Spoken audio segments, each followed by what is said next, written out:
નમસ્તે, મારું નામ વાઘેલા શ્રેયાંશ છે. હું સાર્વજનિક માધ્યમિક શાળામાં સરખેજમાં અભ્યાસ કરું છું. આજે એસએસઆઈપી અંતર્ગત એક હું કૃતિ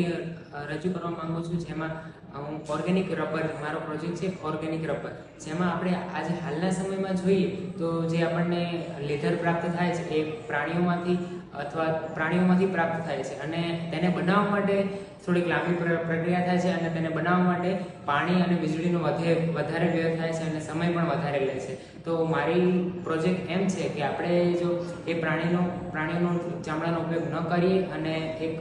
ઓર્ગેનિક, જેમ કે ટમેટા છે, ખાસ કરીને ટમેટા છે અને વેજીટેબલ છે, જેનો ઉપયોગ કરીને આપણે એક સારું એવું લેધર બનાવી શકીએ છીએ, જેમાં આપણને જે પ્રાણીઓનો જે જીવ જાય છે એ જશે નહીં, અને આપણે સારું એવું લેધર બનાવી શકીએ છીએ, અને તે ફ્લેક્સિબલ રહેશે, અને તેને આપણે પ્રાણીનો જીવ પણ બચાવી શકીએ છીએ, અને ફૂલ ઓફ ઇકો ફ્રેન્ડલી છે.